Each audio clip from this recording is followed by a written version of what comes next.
See a lot of familiar names, which is nice. So we're going to go ahead and kind of do a soft start here. We're going to let people trickle in. Seems that we have the majority of people that have joined now. So I'll go ahead and just start with an intro, everybody. So my name is Brandon Hummins. I am representing ISM-Chicago. I'm on the board of directors, and we're starting off something special, everyone. We're actually doing something different than we've ever done before, especially when it comes to ISM and the world of procurement. So we're actually going to be doing a monthly webinar series around humanizing procurement. Why are we doing this? Why do we want to be different? Why do we want to talk about humanizing procurement? I'll tell you quickly about a story here that inspired this series. Um, I love spending time with my family. Went out for a vacation one year. We spent probably a long weekend, maybe, Wednesday to Tuesday. And when I got back in the office, I was ready to hit the ground running. And I started messaging back all my stakeholders. We were really starting those conversations. And as I got to this one woman I was about to message back, my supervisor walked up to me and he says, "Wait, Brandon, what are you up to?" And I said, "Oh, I'm about to message such and such about our project that we're working on." And he says, "Oh, I forgot to tell you while you were out on vacation, she actually passed away. You're going to be working with Jim now." And that broke me in a lot of different ways. We had talked about our families, we had talked about our children, our future plans, and business continued as usual. So what we're doing with this series is humanizing the way that we do business with one another. Procurement is the buying side, and then sales is the selling side, obviously. And together, that is the commerce and all the stuff in between, the product development, the management that happens. And being in procurement is essentially leading that charge of the economy. And then how do we humanize that part of the process? How do we humanize our interactions? How do we humanize the way that we treat each other and really understand that the work that we're doing here has real impacts on people and families?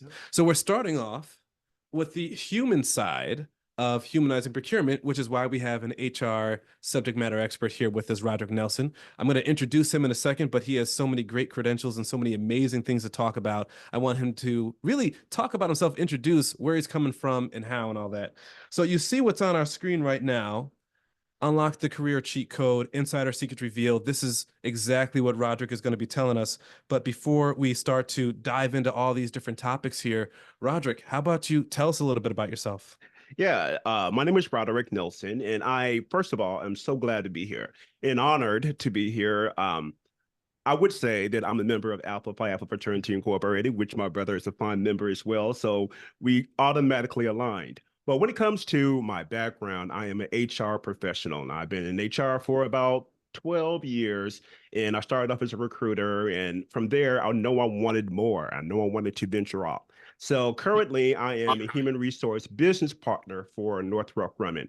And with that, I have a couple of accolades that I'll talk to more. But today, I really want to focus on success, right? How do you create success? Am I there? Am I like all the way there yet? No, right? So we're sharing this together. We're working together to carve out these career secrets for you and for I as well.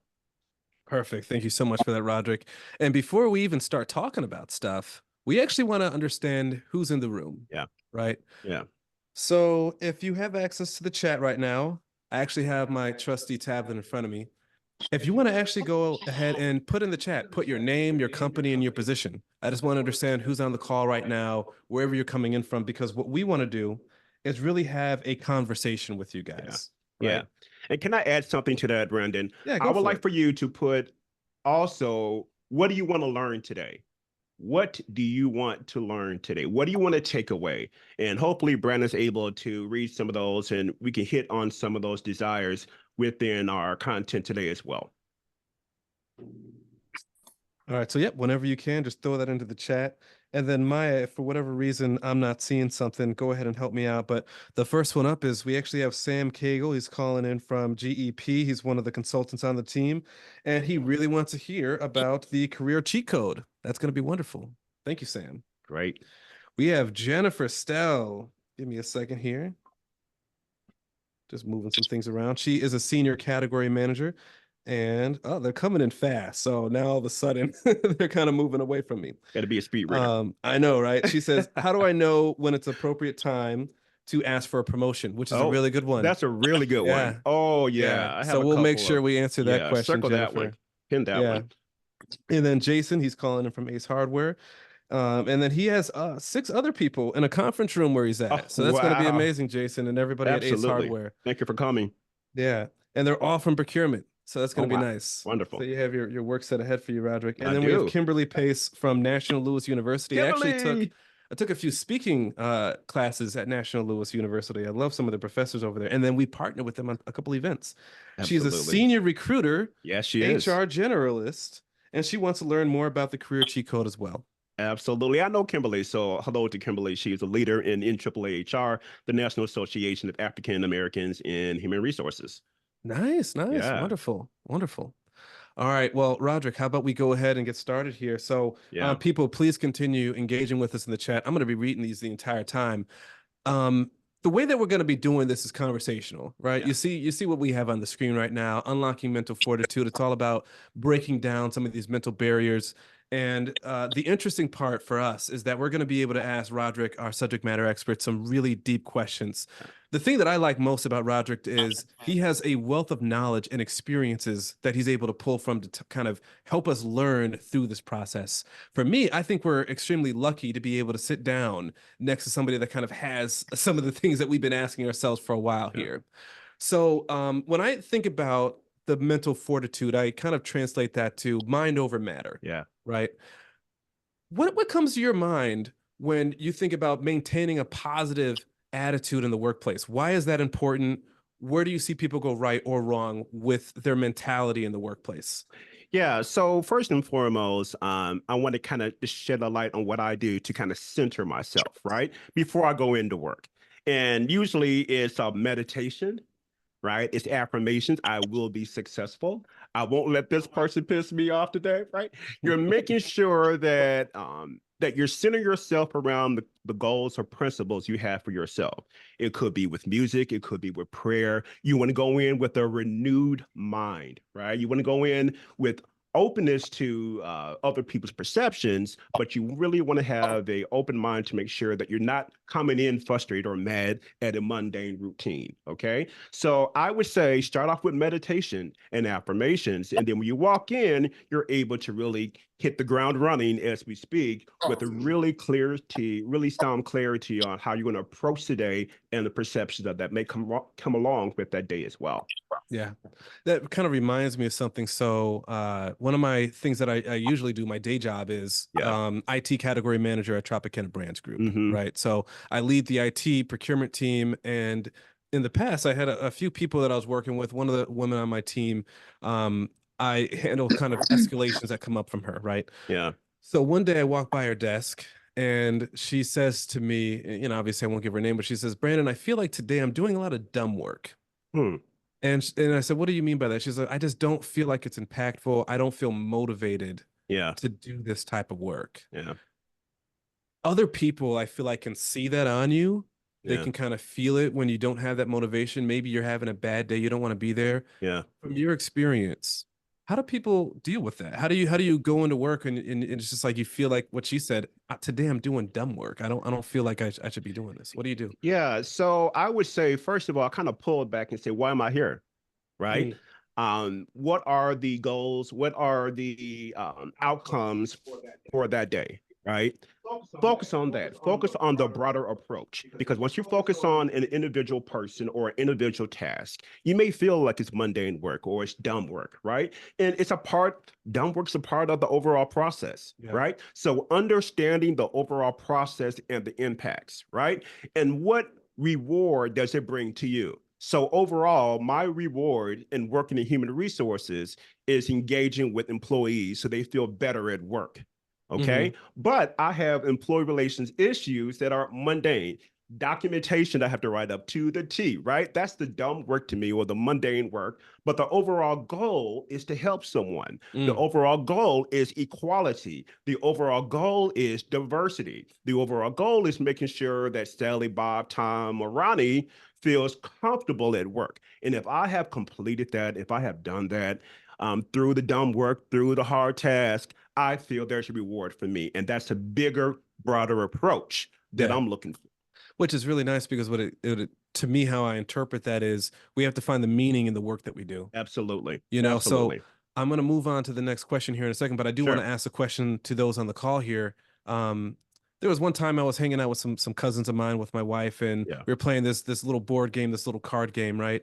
And it was about, I think the title is like "Don't Be a Stranger" or something like that. Yeah. And I thought it was interesting because it was like, hey, I'm around family, we can kind of like really expose ourselves a little bit, right? Yeah. And one of the questions was, do you feel as though you're walking in your purpose, and what is your purpose? Mm, Right. yeah.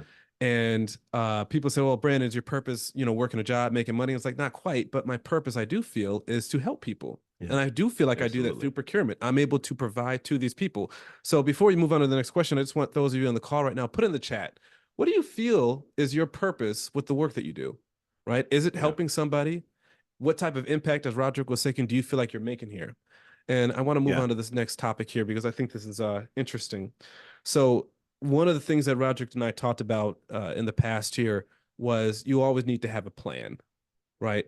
And then Roderick, you talked to me a little bit about how your plan was able to elevate you on so many different levels throughout your career. Yeah. And through that, and being in the world of HR, you were able to discover and learn things that is, pretty much unknown to people outside of human resources. Tell Absolutely. us a little bit about your blueprint for your success. Yeah. So I had to start small, right? And when I graduated from school, I'm like, oh, thank God, right? I Mm, didn't necessarily want to get my master's degree exactly at that time, but I knew I had to be smarter. I knew I had to be more agile. I knew I had to be competitive with other people. So the first thing I did is look into certifications, right? Certifications that align with my degree and the SHRM CP, which is a human resource certification, and also a certified diversity recruiter um, certification, right? So those things started aligning to my discipline and the things that I work in. Now, previously to obtaining those, I got no phone calls, right? Nobody was mhm. calling me up. But when I started to dive into those certifications and put them on my LinkedIn and other professional platforms, I started to get calls. I'm Yeah. like, wow, right? And okay, let's dive deeper, right? So I went into more LinkedIn courses and I finished them and I put them on LinkedIn too. And it started to build my repertoire, right, Hmm. of knowledge, my cornerstone of knowledge. And people want to know, well, how do you obtain these certifications? One, and number two, how can you implement that in the workforce? So every Exactly. time that I received an interview, they asked me about my certifications. And they Mm. also asked me about, okay, well, how can you align them to some of the problems that we are currently having? And that was actually in my interview questions, right? And I started to pull from those certifications because those are more content heavy, but I put it into a scenario, case scenario. And that really helped them to have an understanding of how I can apply the knowledge to a practical situation. And I think that's Yeah. really good. Did you practice that before going in? Like, for example, you have these certifications, you're getting calls now. Yeah. Did you go through the process of saying, like, here's what I have to say in these interviews? Like, how did you prep for that part of the Yeah, process? so I pull up, behavioral interview questions. We all know those are, right? And you're utilizing the STAR method, right? The Okay. situation, task, action, and the results, I right? So love that. those Yeah. how to answer behavioral interview questions, right? So you're taking out that knowledge and you're putting it into that STAR format to answer those questions, and they were spot on because I use that same behavioral interview technique. Yeah. So it's pulling them from whatever source you can and putting your life experiences in those scenarios and being able to regurgitate clearly and concisely. Yeah. Yeah, That is interesting. I like the idea of that star method there. I think that not absolutely. enough people realize that, and it is often what I tell people. Sometimes it's not that you perform well, but are you reporting well, right? Yeah, So you can do a great job, but are you telling people how great of a job are you doing? Because one of the things that you talked about was yeah, directly referencing your experiences, bringing that up to absolutely. say like, hey, here's what I did, here's where the results. And I think that's often what people miss, Yeah, where they do these amazing things, and then because they're on to the next amazing thing, they forget about it, right? yeah, yeah. Um, Totally bef- agree. And let me just say this yeah. too, Brandon, that making sure that you have a clear result is and that is so Yeah, so important. I've interviewed for years. A lot of people start off with the situation, the task, or the actions, and the results is lost, right? Well, what happened? What was the impact? What was the dollar amount, right? Or exactly. how did you Yeah, make that change? So I really want to say to the people online here, make sure that you have an ending result and it's clear and it's progressive as well. exactly. I like Yeah, that a lot. I definitely agree with you there. yeah, Definitely. Um, I guess a quick question. sure. You talked about the certifications. Yeah. What is your then opinion on MBAs? Yeah. So I think it's needed, point blank. I think it's competitive. Hmm. I think when you're more experienced, you can probably settle for a master's degree, right? If you 10, 12 years down or 20 Yeah. years down into your workforce, you can probably settle for a master's degree. I think as the younger you are, the NBA from an Ivy League school puts you on a competitive edge. Now, that's my Yeah. personal perception. Well, you're a recruiter, so that's why I want Yeah. to ask. If you're somebody Right. that might, be Right. that So if first you're line of 2 years out of defense. school, right, you have no Yeah. experience to go on, right? Yeah. So you have your knowledge and abilities that you bring, right? Or the curriculum that Harvard brings, or the curriculum that Stanford brings, or any other school of that magnitude, right? So that gets people eyes open, right? And if Yeah. you're able to speak clearly to um, your skill set, along with the NBA from that school, it's a better competitive edge for you. So my thing is, so I have two certifications, right? So I have the Yeah. CPSM and the CPSD, both from ISM. Yeah. Um, do I need an MBA in your opinion? So, but you have how many years of work I have experience? a little over a decade. A decade of experience, right? Yeah. So, do you think that an MBA, which is more broad in this approach in curriculum, is the best for your next move? How are you aligning it to your next move? Or is it a master's degree that you can obtain that's more clear to your next goal set? So like, let's say, for example, if I wanted to, so right now, if I were the equivalency of my role is director of IT procurement, right? Okay. So if I wanted to move up to head of procurement, Mm-hmm. what do I need to do, in your opinion, to get to that next level promotion? Like, what brings people from certification level into the C-suite? Yeah, leadership, right? Okay. So I would advise you to get a master's degree in some type of org leadership, something to that degree, because leadership is really going to pivot you to the next place, right? You Mm, probably have all of the general skill set to be successful in the procurement world, right? But do you have a leadership component? MBA gives you a broad, vast finance and other components, but specifically calling out leadership to yeah, your master's degree, I think will prove you to be successful. that is interesting. I like that a Yeah, lot. Thank you for that. no problem. Before we go on to the next question here, I do want to read some of people's purposes. To me, this is extremely inspiring. I love Yeah, it. So sometimes people are, let's say, for example, Jason has said delivering value to stakeholders. My yeah, thing is, it's really consistent overall with the idea of helping people, right? I yeah. think that a lot of people in both procurement and HR, it's about helping people. So Gerard, for example, said he helps people and educates them. Yeah, That's one of the things. good, So I think I, good. I know Gerard from, he actually owns a food manufacturing company, a lot of the Oh, breads and whatnot. And one of the things that he often does is says, I want to make the right sale to the right person. yeah, Right. So he doesn't just yeah, try to sell to any and everybody. It's, do you need this? Let me educate you on why this might be a good fit for you. yeah, And then I look at that on the procurement side is we do the same thing for our stakeholders, right? We're educating them on the right choice to make when they're making a purpose or a purchase rather. And then Sheila said her purpose is to make sure employees leave better than how they arrived in yes, I like skills, that. confidence, knowledge. A strong employee experience serves the employee as well as the organization. So thank you all for I kind of like that. replying there. I want to kind of talk about this next thing here, Great going, Roderick. Sheila. Yeah, so many great things here. Um, Brand building secret. So I put when I was building this out, I put the Beats headphones on there. And one of the reasons, no, Light when it beats. first came out, that was a strong brand. Yeah. Everyone knew it because they were like, hey, these are Dr. Dre's headphones. It has the best technology in there. I'm willing to Hmm. pay $300 for it. These are not $300, by the way. They're not Beats. They're similar, but the Yeah, thing is they sound great. But the point of it is the brand caused people to pay more attention to it and pay more money to it, absolutely. right? But that's a business. Yeah, When I think about the workplace, what how do we define brand there? And then how do we use our brand to yeah. our advantage? Yeah, I really like that too. And if you guys can think about what to put for yourself and your brand, put that into the chat box as well. So when I think about internal branding, and I mean internal means corporate, right? In your company, I think about what is your decorum every day? Can you keep your cool and when there's diversity or adversity, should I say? Mm-mm. Respect. Do you respect others in your tone when you talk to them, right? And in the way that you are writing your emails to them, your character, right? Is it consistent with the ethics and values of your company? Do you have brilliant or excellent work, right? Is it consistently excellent, right? And I had to learn that, right? Because when I started earlier, I gave mediocre work because I felt mediocre that day, right? Mm. And it started to tarnish my brand because my manager couldn't agree on the consistency of my work, but I got better and I do actual work now, by the way. Want to make sure I show you. My delivery, right? My delivery when I speak, my delivery when I speak to upper level management, or when I speak to someone who I manage, right? Is it the same? Is it poised, right? Emotional intelligence. We know it's a hot word right now, Yeah, right? Being able to read the room and pull back when needed or to move forward when needed, right? Reading people's faces and people body language, right? Are you able to do that? Are you able to have empathy for people, right?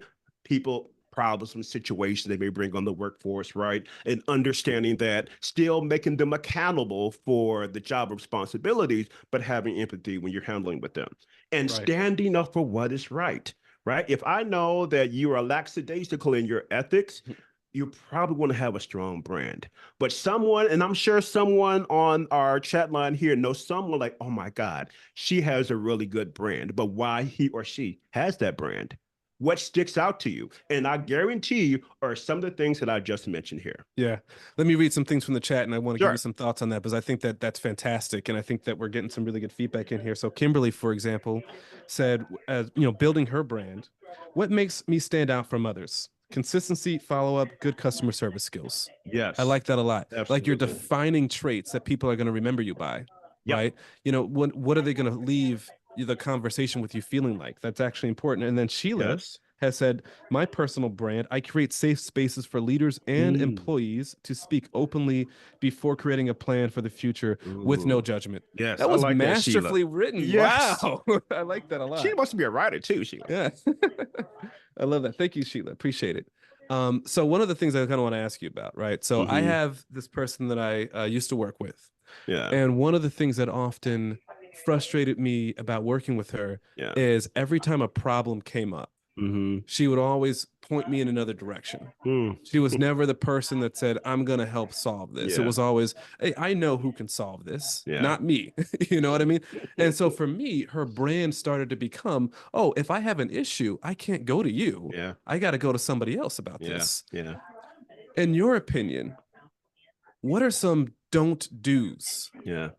right, when it comes to managing your brand in the workplace? So obviously it's, you don't want to be inconsistent, right? But Correct. from an HR perspective, Yeah. what are some branding things that you kind of have, those talks around that says, oh, this person does this and Yeah. we don't like that. Yeah. So don't do this. So don't bring up a situation, obviously, to your manager and you have no solutions. Mm, It makes complete no sense. mm, Right. So what you should do is like, I identified a problem. I've worked through the scenarios, and here are the outcomes. And this outcome brings this impact. This outcome brings this other compact, this impact. And this situation brings this impact. Well, what do you think how we should move forward with their leadership skill set? Right. yeah, So you're bringing not only one solution, you're bringing several solutions with multiple impacts. And I think that tells me that you're able to understand the situation, to deep dive and really understand how the impact will affect business. right. That brings a total different brand, right? Because they're not looking at Or, you as a problem bringer. They're looking at you as yeah, a solution as a bringer. solution, Yeah. right? Or don't bring, problems with others that you haven't first rectified yourself. Okay. Mm, So say that someone is disrespecting you because it happens, right? Well, how have you stood up and said, hey, I feel uncomfortable about this. Please stop. right. Right. It's like don't be the tattletale unless you've addressed it with that person first, right? Absolutely. Your manager is Absolutely. the escalation, not the starting point. Yeah, Absolutely. yeah, Yeah. Yeah. yeah. Anything else come to mind, or anybody I in the think chat those are as well two, but too? let's see what the chat box says. If any They're other, just saying preach, Roderick. That's what they're saying. yeah, my preaching voice on. Yeah, yeah. I love it. I love it. Yeah. Um, Let me also say this about sure. branding very quickly. So, also with branding is how do you externally brand? Oh yeah. Right. And externally brand is your professional platforms, who you are on your professional platforms or on your social media, right? We all know that recruiters have a really clever way of going to whatever social media platform that you Oh, have, they right? do. And They, if they you're can out buy your there, profile. And that's a Yeah. thing that's out there. I'm just letting Yeah. people. I used to be in data management, data buying. Yes. So I know I purchased some data before. I purchased a lot of Yeah. profiles for We can HR. see it. We It's can see there, it. everybody. It doesn't matter if it's private, by the way. It doesn't Right. matter if it's non-public. But anyway, go on. Yeah. Oh, So so that's what you're saying about export. That makes sense. All yeah, right, go on. Yeah. right. So don't think you're hiding yourself and you're out there just bogus and we don't know, right? We can definitely see at some point at some time. Moving forward with associations, right? I happen to Yeah. be a part of the National Associations of African Americans in Human Resources in Kimberly as well. And how do you show up on that association, right? What is your brand there? Are you holding a position? Do you bring value to that association or are you just sitting on the board? Yeah. Right? How do you engage on LinkedIn? So I have a motivational Mondays, right? So I come up with something on that Monday when I'm praying and reading, meditating, which I told you earlier, and I come up with something prolific, or maybe not prolific, but I edit on LinkedIn anyway, right? So that's engagement on LinkedIn, right? How do you come across, right? And on these associations, what type of leadership role are you taking? Yeah. And how are you connecting with other associations? So the Right. next time when you want a promotion, they're like, oh, I know Roderick from this. I know Brandon from this. I know Sheila from. I know Yeah. Kimberly from, right? So I think that's the way to externally brand yourself as well. But I think it's important not just to be present, but to be impactful. And I think that's a lot Absolutely, of what you're brother. saying is like, hey, Absolutely. you can be in these different places, but if you're off in the corner of the room without a word to say or anything to contribute, you you, Yeah, you could have just stayed home at that point. man. So Gerard said, when building your brand, don't operate in obscurity. Don't wait on Yes. getting the perfect message, as perfection comes with time. Get as Yes. many contacts as possible. The name of the game is getting known. How do you feel about that? Absolutely. He is spot on, right? No one is perfect, right? You're building that up, right? Yeah. And sometimes you may have a conversation doesn't pan out as anticipated, right? How do you get back up and kind of dust yourself off and get to the next conversation, especially if you're in sales, right? Hmm. Or especially if you're having your first engagements, right? You can probably pull back from that particular conversation and maybe re-engage within 4 or 5 months. But when you are branding yourself on LinkedIn and you say something really pivotal, right? Or something that's really prolific, people are going to agree, right? And that person may change their mind, like, oh, that's a Yeah. different perspective of Brandon that I didn't know in my initial conversation with him. So keep moving forward because it's a build. Yeah. And it Yeah. kind of goes back to what you were saying in the beginning about start small. Start And to small. me, the thought there is just at least start. Right. Absolutely, man. What Absolutely. Gerard is also, in my opinion, saying is like, hey, you don't have to wait for all your ducks to be in a row before making a move because they may never be in a row. Yeah. Right. And they'll never get there unless you actually start and do something. So, Absolutely. yeah. We're about halfway through, everybody. We're Yeah. going to try to leave about 10, 15 minutes possibly at the end just for open questions and everything. Yeah.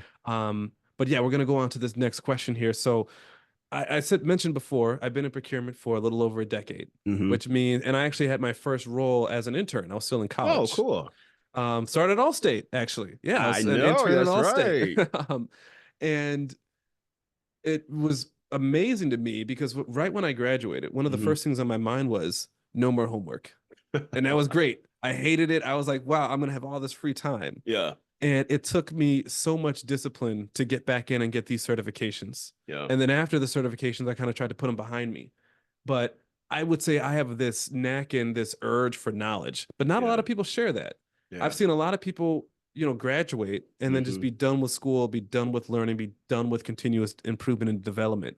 What's Hmm. your advice on trying to get back into that? Right? Yeah. Like, how do you transition? Like, if you've been out of school, haven't taken a class in 10, 15 years, what do you Hmm. do Yeah. if you want to continue to learn? Because you talked about it before, certifications are important. Absolutely. You may want to get an MBA or a master's degree or whatever, but how do you convince yourself to get started?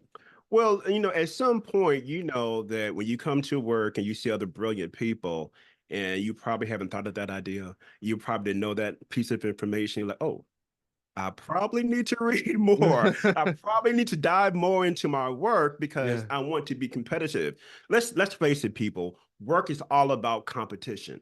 Although, you may not, they may not tell you that, right? But work is about competition. How well you're able to be agile, how well you're able to articulate and use your intelligence in various different scenarios, right?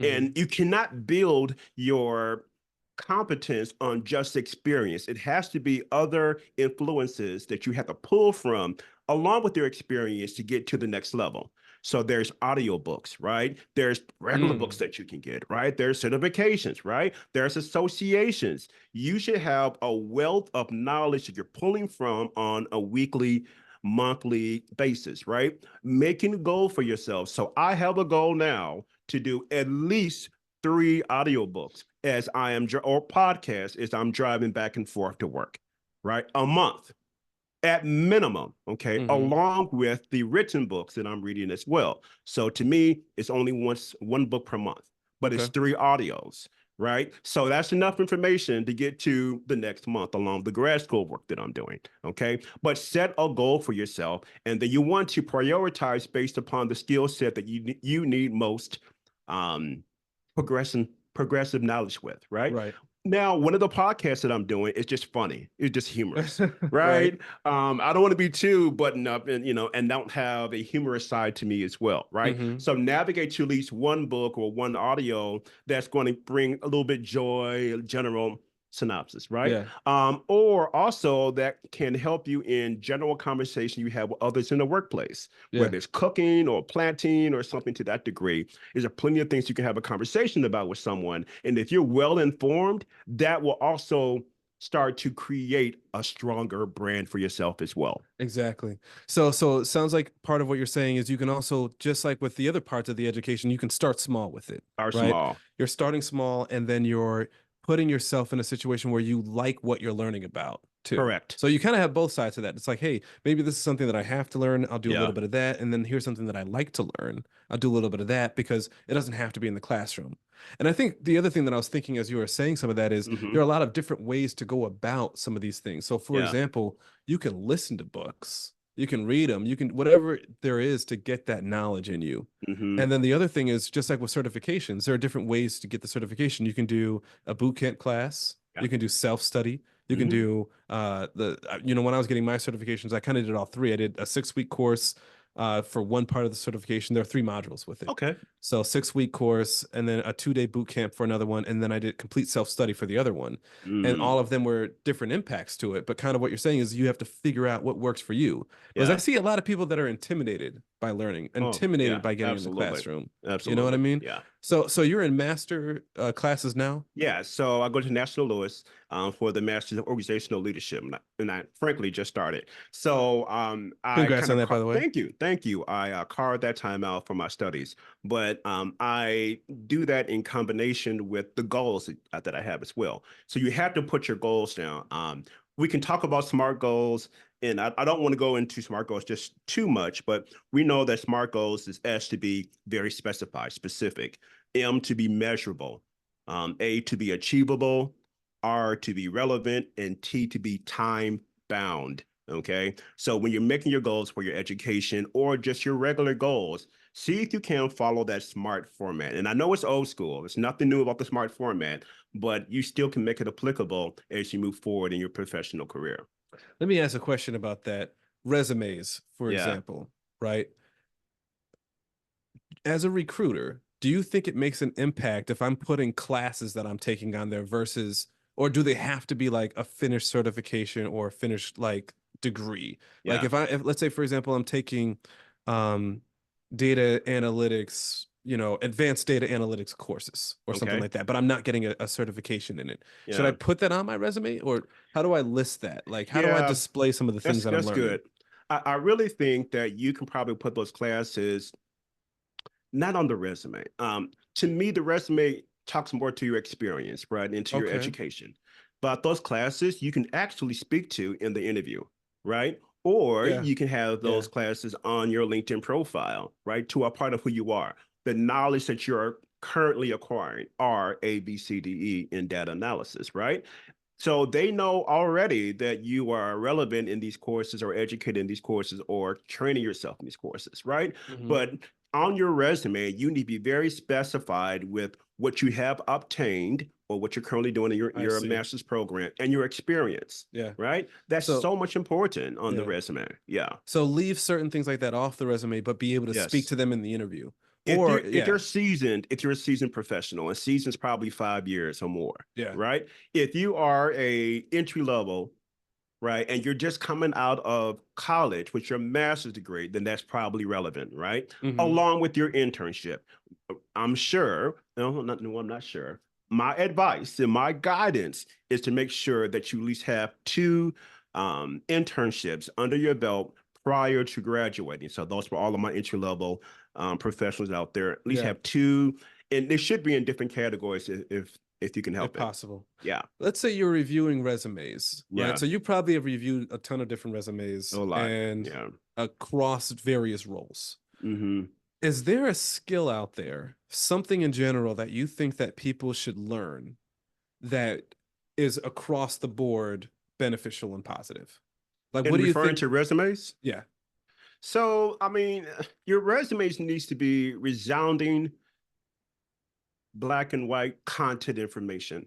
And how do you make it resounding, right? Those are those keywords, those action mm-hmm, words, right? yeah, Those are the data pieces, 20%, 30%, 40%, those outcomes, right? So it's the star format on paper, that makes sense.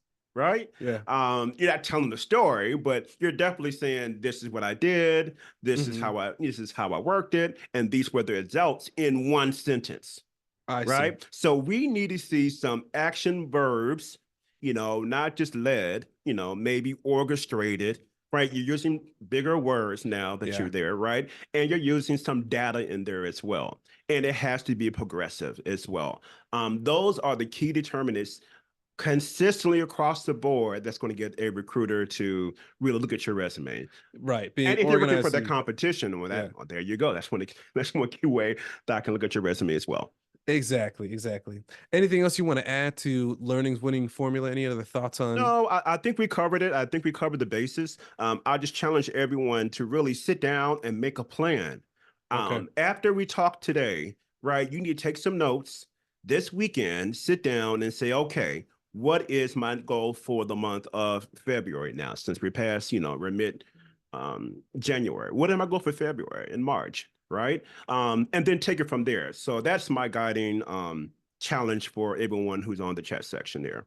perfect. One of the things that Sheila added, and I just want to kind of say this one: learn in ways that inspire you. I just like that Oh idea in yeah. general. She said a little bit Yeah. more, but that to me is like the core of Yeah, it.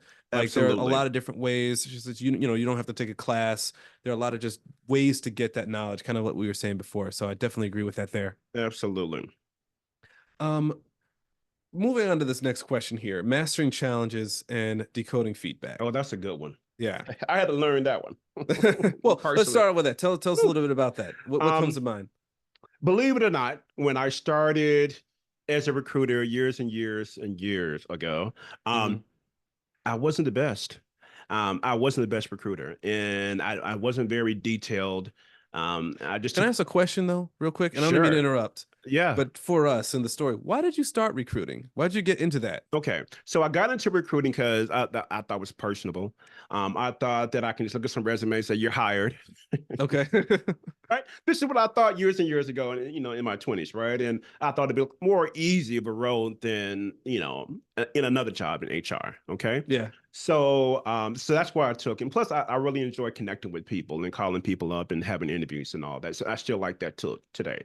Um, Yeah. So then you had yeah, so you had these feelings here, and then you moved into the world of well, you started this world, and then you yeah. started to have these issues, these obstacles, and then what happened from there? So from there, I had to pull back and start hearing some of the feedback. The feedback was, Rod, you're not being very detailed, right? Or you're missing some Mm, things, right? Or Rod, I think you need to really talk to the interviewers in a way that they really understand what the job is, right? I was missing some of those details, hmm. and I had to pull back and say, okay, how true is that, and how true is the consistent feedback that I'm hearing?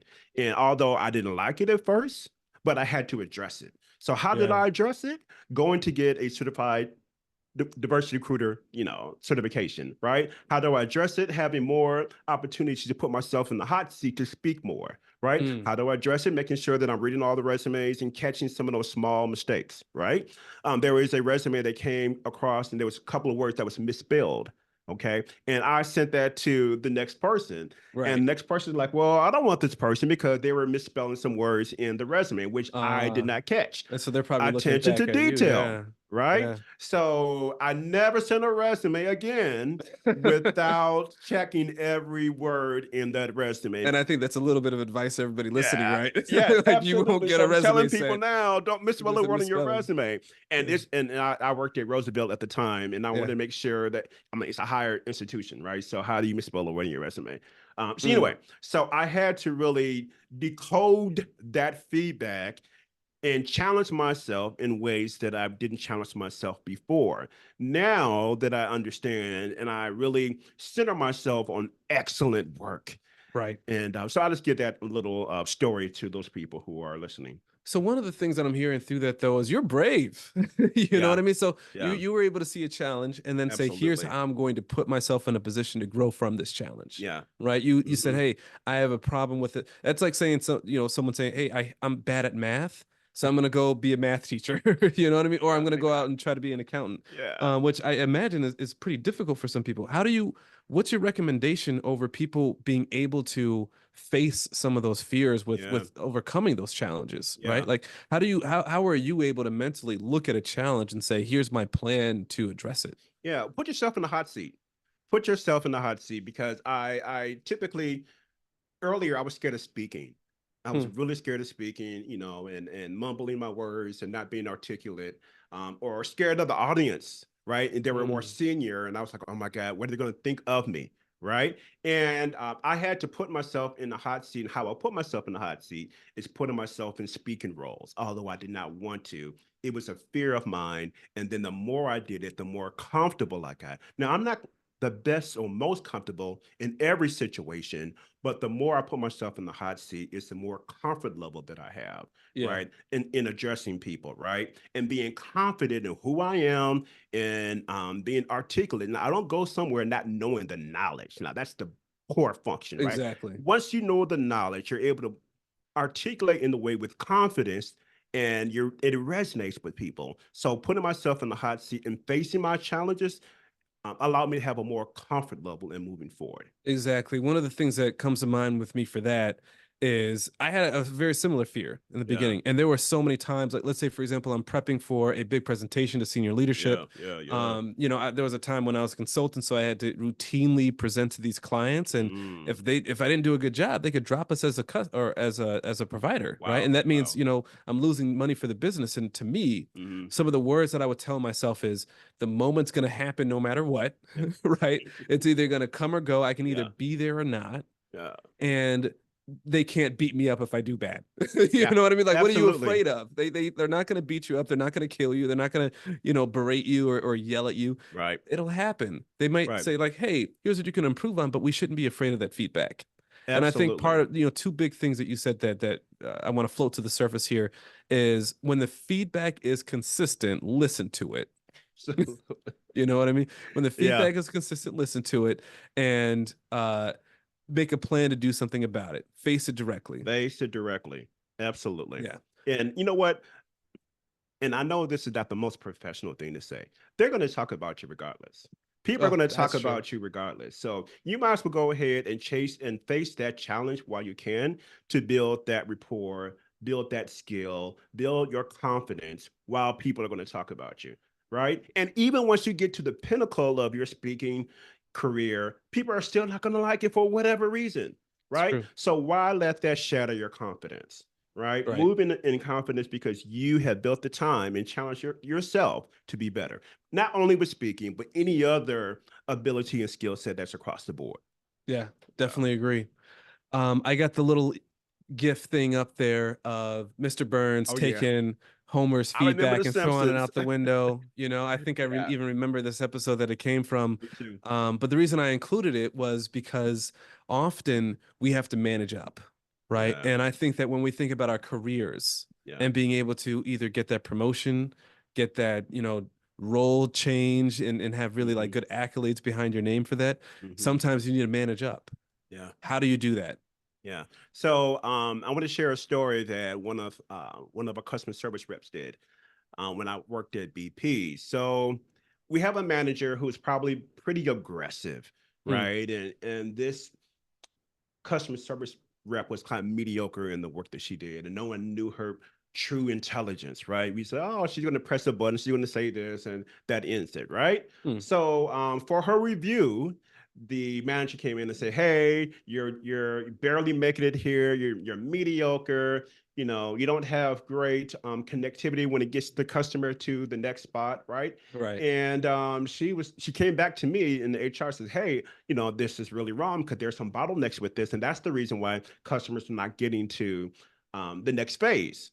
So I Mm. said, "Well, tell her, right? Let her know." Yeah. So what she did is she went back and she kind of dived into what the bottlenecks were, what was the low hanging fruit, what was the impact, and she put it out on black and white. And in the next meeting, she had a one on one with her manager, and it was immaculate. Right? I Hmm. even read it, and I was like, "Oh my God, what is this coming from?" Right? We never knew that she had that keen sense of her job. Right. Right. So once you have some scenarios that you don't like the feedback or something's going on, right, or you want to challenge yourself, managing up is really bringing the whole product, the whole picture to the manager, right? Letting her know or him know what are some things that are hindering the process, understanding the process, delving into what those solutions are, right?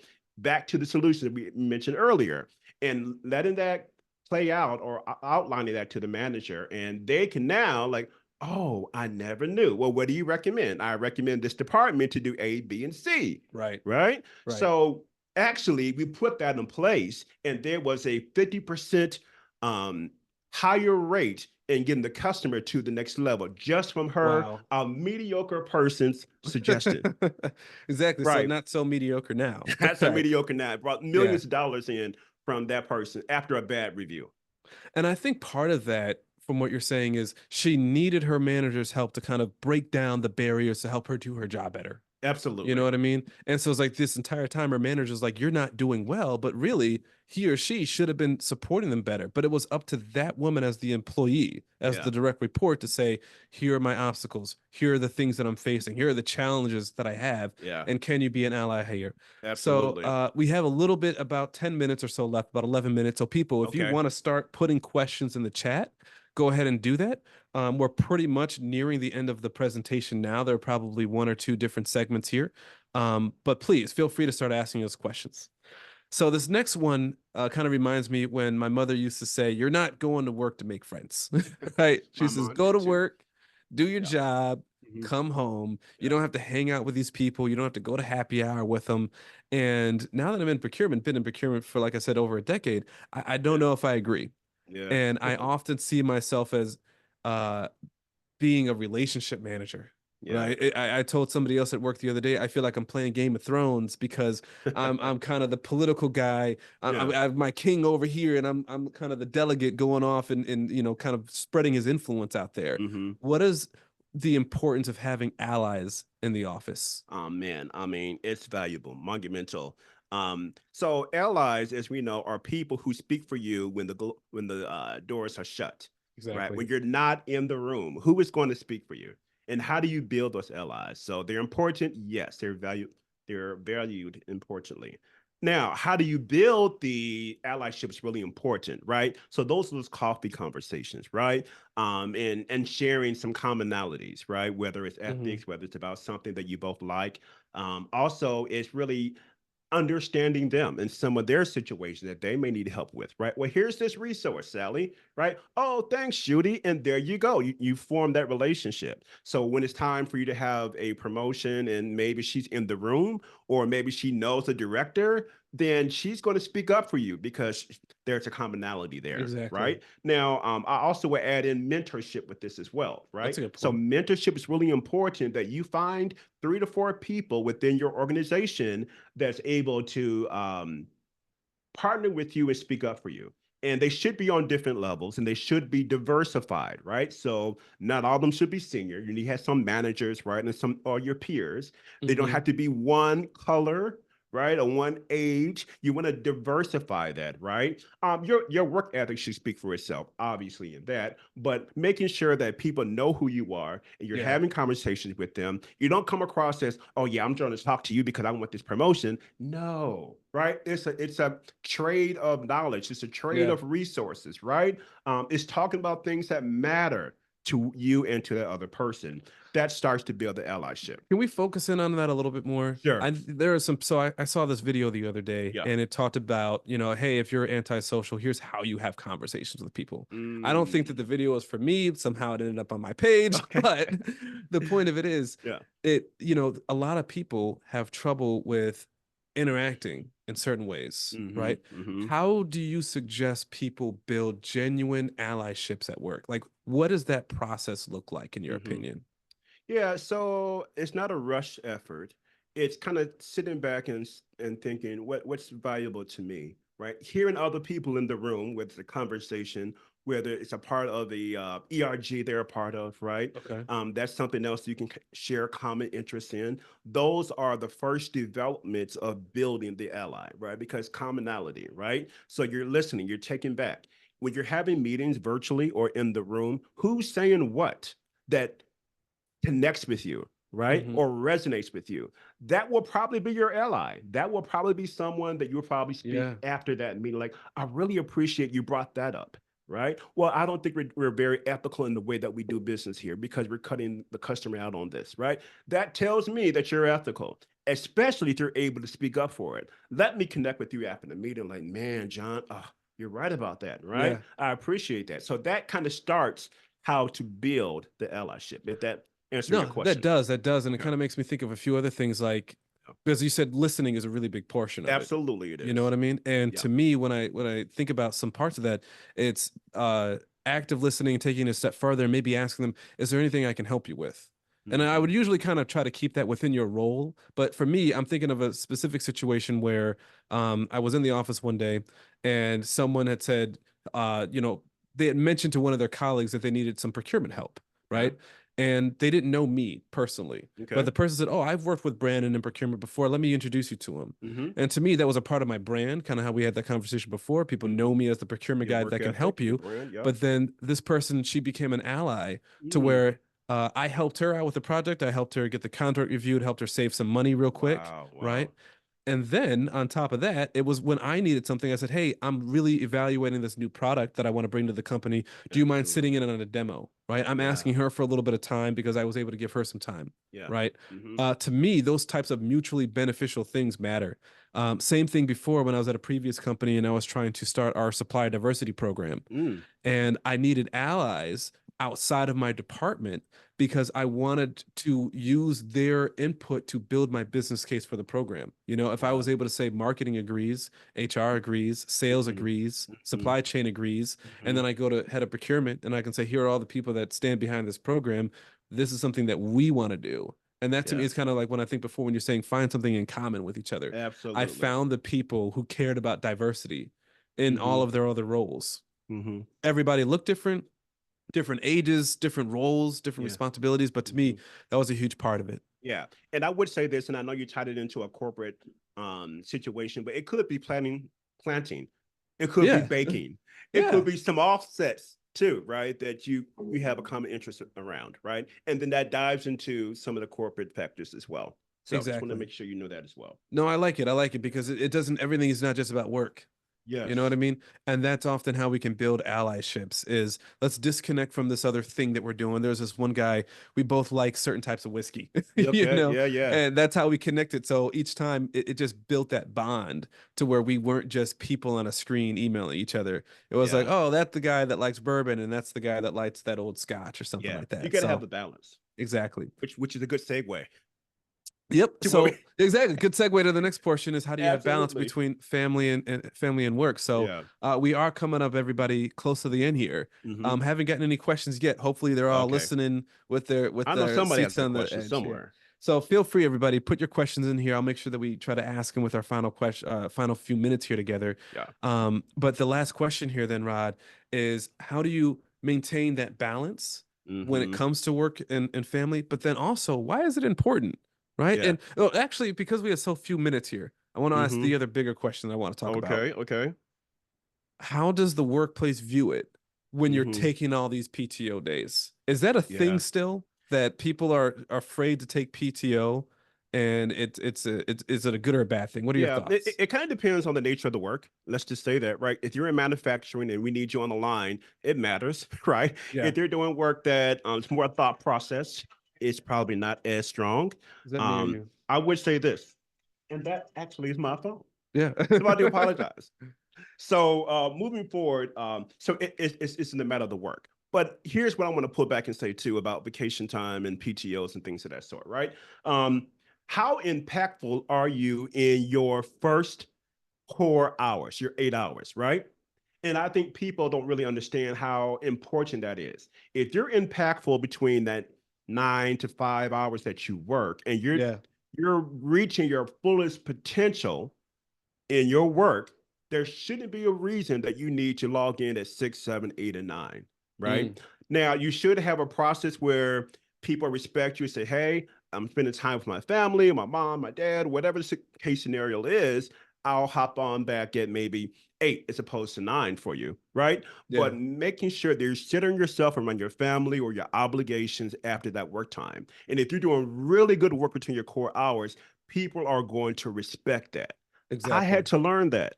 Even in the first years, I was a horrible recruiter. I was working like 8 to 9 hours. Like, what the heck is this? I'm Exactly. sorry, 10 to 11 hours, right? Yeah. And I wasn't being impactful in my core hours, right? So I Mm, had to look at, re-visualize the way I was working between my core hours. exactly. Be Yeah, present for when you're present. absolutely. And then that goes for being when you're at work and then when you're at home. If you're at home, be present at home. Yeah. Absolutely. Yeah. So we have about 2 minutes left. Haven't gotten any questions in yet, unfortunately. We had somebody kind of join a little Well, bit it late could be here, but fortunate because yeah, then maybe we gave you everything that you need to know. I'm hoping so. I'm hoping we you gave know, away some of the biggest secrets here. So I guess as we close out, do you want to end yeah, with any final advice, thoughts, or any final secrets of the HR yeah. industry as we go about this?